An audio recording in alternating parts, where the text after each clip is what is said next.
Hello guys, நம்ம இன்றைக்கி பார்க்க போகிற படம் என்னென்னா டிசி. இப்போ இந்த படத்தோட கதை என்னென்னு பார்த்துருவோம். படத்தோட ஆரம்பத்திலே லோகேஷ் கனகராஜ் கேங் போலீஸ் மேலே ஒரு தாக்குதல் நடத்தி ஆயுதங்களையும் கைப்பற்றி ஒரு இன்ஸ்பெக்டர் கொலை பண்ணிவிடுவாங்க. இதுக்கப்புறம் போலீஸ் டீமுக்கும் லோகேஷ் கனகராஜ் கேங்குக்கும் நடக்க போகிற மோதல் தான் இந்த படத்தோட கதை. எனக்கு இந்த படம் ரொம்பவே பிடிச்சிருந்துச்சு நான் சொல்லுவேன். இந்த படத்தோட ட்ரைலர் ஆடியோ லான்ச்லாம் பார்த்து நான் ரொம்ப எதிர்பார்த்து தான் போனேன். ஃபஸ்ட் டைம் முழுக்க ரொம்ப நல்லா போச்சுன்னு சொல்லலாம். முக்கியமாக சொல்லணும், ஹீரோட இன்ட்ரோ சீன் ஆகட்டும். இன்ட்ரோ சீனுக்கு தேட்டர் பிளாஸ்ட் ஆச்சு. செகண்ட் ஹாஃப் ஸ்டார்ட் பண்ணி 20 மினிட்ஸ் ஸ்லோவாக தான் போச்சு. அதுக்கப்புறம் படம் செம ஸ்பீடு. செகண்ட் ஹாஃபில் போலீஸ் ஸ்டேஷனில் ஒரு சீன் வரும், அது நல்லாவே எடுத்துருந்தாங்கன்னு சொல்லலாம். டுவர்ஸ் கிளைமேக்ஸ் வேறு லெவலில் இருந்துச்சு.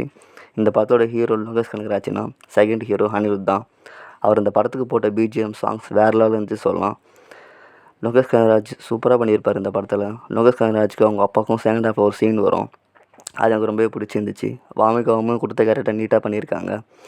இந்த படத்தை ஃபேமிலியோட பார்க்க முடியுமான்னு கேட்டால் தெரியல. படத்தில் நிறைய கெட்ட வார்த்தையும் வயலன்ஸும் ரொம்ப அதிகமாக இருக்குது. ஸோ பார்த்துக்கோங்க. மறக்காமல் சப்ஸ்கிரைப் பண்ணுங்கள், லைக் அண்ட் ஷேர் பண்ணுங்கள்.